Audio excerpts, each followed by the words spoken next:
Welcome to bird media. నేను మీ పవన్ కృష్ణమూర్తి. జగన్మోహన్ రెడ్డి గారు మొన్న పర్యటనకి వెళ్ళిన సందర్భంగా, ఇది సీదిరి అప్పలరాజు పరామర్శకు వెళ్ళిన సందర్భంగా భారీ బందోబస్తు ఏర్పాటు చేసిన ఆ మూమెంట్లో శ్రీకాకుళం జిల్లా ఆముదాలవలస వైఎస్ఆర్సీపీ ఇన్ఛార్జ్ చింతాడ రవి అండ్ కార్యకర్తలు ఎవరైతే ఉన్నారో వాళ్ళ వ్యవహారం అందరికీ తెలిసిందేగా. అక్కడ ఒక లేడీ ఎస్ఐని ఏ విధంగా అక్కడ ఇబ్బంది పాలు చేశారు అనేటువంటి దానికి. సో ఆ వ్యవహారం ఇప్పుడు తీవ్ర రాజకీయ చర్చకి దారితీస్తోంది. జగన్మోహన్ రెడ్డి పర్యటన, అందులో ఉన్నటువంటి ఘటనలు, దాని మీద కేసులు ఇవన్నీ కూడా నమోదయ్యి అందరికీ తెలిసిందే. హోంమంత్రి కావచ్చు చాలా సీరియస్గా తీసుకున్నారు. ఎట్టి పరిస్థితుల్లో వీళ్ళని ఉపేక్షించేది లేదని ఆల్రెడీ దానికి సంబంధించినటువంటి సీసీటీవీ ఫుటేజ్లు, అలాగే మీడియా ఫుటేజ్లు మొత్తం అన్నీ కూడా ఇంక్లూడింగ్ బాడీ క్యామ్స్ ఏవైతే ఉన్నాయో వాటిని కూడా స్క్రూటినీ పడుతున్నారు. అయితే ఈ కేసు కంటే ముందుగా ఆ తర్వాత వచ్చినటువంటి వివరణ ఇప్పుడు మరిన్ని ప్రశ్నలను ఇక్కడ లేవనెత్తుతోంది. చింతాడ రవి గారు ఒక వీడియో రిలీజ్ చేశారు. ఆ వీడియోలో ఆయన చెప్పిన వాదన చూస్తే అసలు ఆ ఘటనని సమర్థించుకునే ప్రయత్నంలాగే కనిపిస్తోంది. అక్కడ 8 నిమిషాల వీడియో ఉంది, బట్ నేను చూపించను, మీకు అవసరం లేదు. దాంట్లో ఉన్నటువంటివి మాత్రమే మనం ఇక్కడ డిస్కస్ చేద్దాం. ఆయన అందులో ఏం చెప్పారు? ఆ మహిళా ఎస్ఐ గారికి ఆరోగ్యం బాగాలేదు, అందుకే ఆమెను నేనే పక్కకి తీసుకెళ్ళాను అని వివరణ ఇచ్చారు.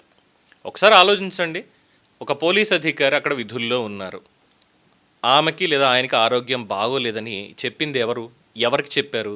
చింతాడ రవి గారు, నేనండి ఆరోగ్యం బాగాలేదండి, నేను మీ దగ్గరికి ఇక్కడికి వచ్చింది ఇక్కడ భద్రత ఇవ్వడానికండి, ఆరోగ్యం బాగాలేకపోయినా నేను చేస్తానండి అని ఆమె ఏమైనా స్వయంగా చెప్పారా? లేదంటే అక్కడ ఉన్నటువంటి ఆ నాయకులు నిర్ణయించేశారా? ఒకవేళ నిజంగా ఆరోగ్యం సమస్య అయి ఉంటే పోలీస్ శాఖలో కూడా విధి విధానాలు ఉంటాయి, సెలవు తీసుకోవడానికి ఉంటుంది. ఉన్నతాధికారులకి సమాచారం ఇస్తే క్రౌడ్లో కాకుండా ఆవిడని స్టేజ్ మీద దగ్గర ఉన్న ఇంకో చోట ఎమర్జెన్సీని బట్టి కూర్చోబెట్టే అవకాశం ఉంటుంది. కానీ అక్కడ విధుల్లో ఉన్నటువంటి ఒక మహిళా అధికారిని చుట్టుముట్టిన పరిస్థితి చూసి దాన్ని నేను సహాయం చేశాను అనేటువంటి కోణంలో చెప్పడం అనేది ఎంతవరకు సమంజసం? అక్కడ వైరల్ అయినటువంటి దృశ్యాల్లో మహిళా ఎస్ఐ చుట్టూ అనేక మంది ఉన్నారు.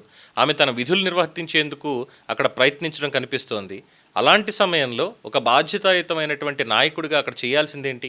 ఆ అధికారికి మార్గం కల్పించడం, కానీ పరిస్థితిని మరింత ఇబ్బందికరంగా మార్చడం కాదనే అభిప్రాయమే చాలామంది వ్యక్తం చేస్తున్నారు.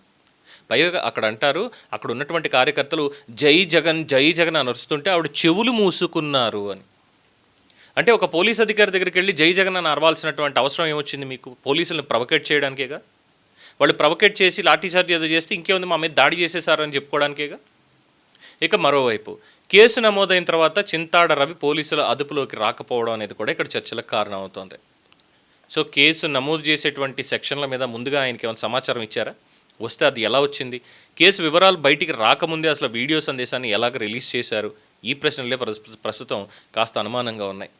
ఒకవేళ పోలీస్ వ్యవస్థ నుంచి ఏమైనా సమాచారం లీక్ అయిందా అనే అనుమానాలు కూడా ఉంటే అది కూడా అక్కడ విచారణ చేయాల్సినటువంటి అంశం. ఎందుకంటే నిష్పక్షపాతంగా దర్యాప్తు జరగాలి అంటే ఇక్కడ పోలీస్ వ్యవస్థ మీద ప్రజలకు ఖచ్చితంగా నమ్మకం అనేది ఉండాలి. అలాగే కేసు నమోదైన తర్వాత అరెస్ట్ విషయంలో జరుగుతున్నటువంటి ఆలస్యం కూడా ఓ పక్కన విమర్శలకు దారితీస్తోంది.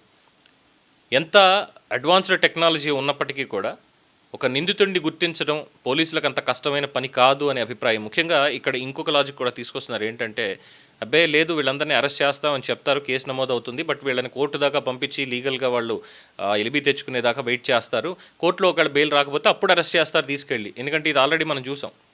దువ్వాడ శ్రీనివాస్ విషయంలో కావచ్చు, లేదంటే మొన్న మధ్య జరిగిన సీదిరి అప్పలరాజు కావచ్చు, అలాగే ఇప్పుడు అంబటి రాంబాబు కావచ్చు, అంతకుముందు ఇంకొకళ్ళు, వీళ్ళందరి మీద కూడా, తమ్మినేని సీతారాం మీద, వీళ్ళందరినీ అరెస్ట్ చేయడానికి. అలాగే ఇప్పుడు తమ్మినేని సీతారాం కుమారుడు ఎక్కడున్నాడు? పరారీలో ఉన్నాడు. తమ్మినేని వాళ్ళకి బెయిల్ వచ్చింది కానీ కొడుకు రాలేదు కదా. అలాగే ఇక్కడ కొడుకు బెయిల్ వచ్చింది, సీదిరి అప్పలరాజు కాదు కదా. సరే సీదిరి 2 రోజులు వెయిట్ చేశాడు, తర్వాత అరెస్ట్ చేశారు, బాగానే ఉంది. తమ్మినేని పోలీసులు ప్రశ్నించారు అంత అయింది, కానీ కొడుకు ఎక్కడున్నాడో తెలియదు, అరెస్ట్ చేశారో లేదో కూడా తెలియనటువంటి పరిస్థితి. ఆయన కూడా మాకు ఎక్కడున్నాడో తెలియదు, మా కమ్యూనికేషన్ లేడని వాళ్ళు చెప్తారు. సరే దువ్వాడ శ్రీనివాస్ ఒరిస్సా వెళ్ళిపోయి మళ్ళీ వెనక్కి వచ్చారు, కిడ్నాప్ చేశారని ఇంకోటిని ఏదో చెప్పుకున్నారు. సరే అక్కడ కూడా పోలీసులని కాస్త అనుమానిస్తున్నారు, మాట్లాడుతున్నారు, అదంతా అయింది. అండ్ ఇప్పుడు కొత్తగా ఇందులో వచ్చేసరికి వీడియోలో చాలా స్పష్టంగా కనిపిస్తుంది దాడి చేయడానికి ప్రయత్నిస్తున్నారు అన్నటువంటిది. పైగా అక్కడ నాకు హెల్త్ బాగాలేదని ఆవిడ చెప్పిందా ఏమన్నా?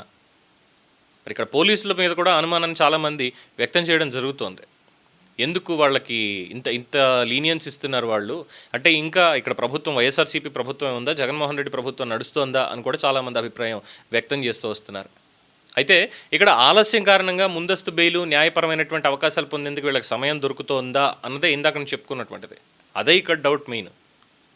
అలాగే గతంలో చింతాడ రవి ఎదుర్కొన్నటువంటి ఆరోపణలు, కేసుల ప్రస్తావన ఇవన్నీ తెర మీదకి వస్తున్నాయి. అయితే వాటి మీద ఏమీ పెద్ద అభ్యంతరం ఏం లేదు. ఎందుకంటే చట్టపరంగా ఉన్నటువంటి నిర్ణయం తీసుకోవాలి, ఆ ప్రక్రియలోని తేలాల్సి ఉంటుంది. బట్ ఈ కంప్లీట్ దీంట్లో మాత్రం చాలా కీలకమైనటువంటి ప్రశ్న ఏంటంటే, రాజకీయ నాయకులు ఎవరైనా సరే విధుల్లో ఉన్నటువంటి అధికారుల పట్ల బాధ్యత, గౌరవం పాటించి తీరాల్సిందే. అట్ ద సేమ్ టైం పోలీసులు కూడా ఎలాంటి ఒత్తిళ్లకి తావు లేకుండా చట్ట ప్రకారం చాలా వేగంగానే స్పందించాల్సినటువంటి అవసరం ఉంది అని చెప్పి చాలామంది చెప్తున్నారు. సో వీడియో మొత్తం చూసిన తర్వాత అనిపించేది ఏంటంటే, వీళ్ళకి కావాల్సినటువంటి వెర్షన్ అక్కడ దాడే జరగలేదు, ఇంకోటి జరగలేదు అనేటువంటి ఒక పాయింట్ని ఎస్టాబ్లిష్ చేస్తున్నారు తప్ప, అరే పాపం ఒక మహిళా ఎస్ఐ అక్కడికి వచ్చింది, చుట్టుపక్కల ఉన్నదంతా కూడా మగవధవలే ఉన్నాం మనం, వాళ్ళు అందులోనూ జగన్మోహన్ రెడ్డి గారు వస్తున్నారని చెప్పని చాలా గుమిగూడిపోయి ఉన్నారు, ఏమైనా ఇబ్బంది అయితే మళ్ళీ తప్పు మన మీదకి వస్తుందన్న ఆలోచన అక్కడ రావాలిగా.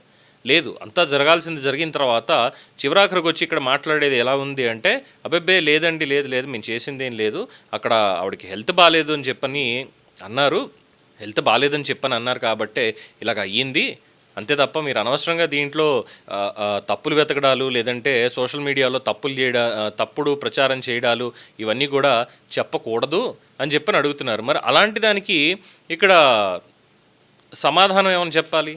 అక్కడ భౌతికంగా దాడి చేశారు అనేటువంటి స్పష్టంగా తెలుస్తుంది. అంటే ఎంత ఆవిడ మీద కొట్టారు, గాయాలైపోయాయి అన్నటువంటి పాయింట్ కాదు ఇక్కడ. గుమిగూడి ఏం చేశారు అనేది ఆ వీడియోలో ఆల్రెడీ చూసాం. అందులో లాస్ట్ టైం మనం పెట్టినటువంటిది చూసాంగా, ఎవరు మనుషులా వైసీపీ కార్యకర్తలా అంటున్నారు అని చెప్పని ప్రజల అభిప్రాయం.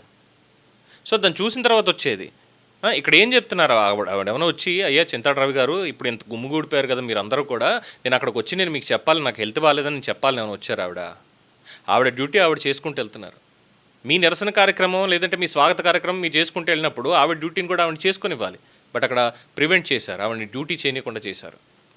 ఆ తర్వాత అక్కడే ఉన్నటువంటి ఇంకొక పోలీసు హోంగార్డు కానిస్టేబుల్ వచ్చారు. వచ్చినా సరే ఆవిడకి ప్రొటెక్షన్గా వచ్చినా సరే అక్కడ కూడా ఇంకా చాలా వెటకారకంగా ఇష్టం వచ్చినట్టు ప్రవర్తించడం తప్పు కదా. అది లాజిక్ లేకుండా చెప్పడం. అంటే ఎలా అయిపోయిందంటే చివరికి పరిస్థితి, తప్పు చేయడం వీళ్ళకి అలవాటు, కానీ చేసిన వెంటనే దొరికిపోవడం కూడా ఇంకా బాగా అలవాటు. అది వాళ్ళ స్పెషాలిటీ అన్నట్టు. ఇక్కడ కూడా ఈ వీడియో రిలీజ్ చేయడం కానీ, అలాగే పోలీస్ కేసు పెట్టి ఇప్పుడు దాని మీద దర్యాప్తు అని చెప్పడంలో ఈయన ఇంకా కనిపించట్లేదు అనడం కానీ, ఇవన్నీ కూడా ఇలాగే ఉంది పరిస్థితి. చూద్దాం మరి చట్టం ఎంత కఠినంగా ఉంటుందో, పోలీసుల మీద దాడి చేసినటువంటి వాళ్ళ మీద ఎటువంటి చర్యలు తీసుకుంటారో. దీని మీద మీ అభిప్రాయం తెలియచేయండి. చూస్తూనే ఉండండి ది బర్డ్ మీడియా. ఈ వీడియో మీకు నచ్చినట్లయితే లైక్ చేయండి, షేర్ చేయండి, సబ్స్క్రైబ్ చేయండి. మరిన్ని అప్డేట్ల కోసం మా వాట్సాప్ ఛానల్ను ఫాలో చేయండి.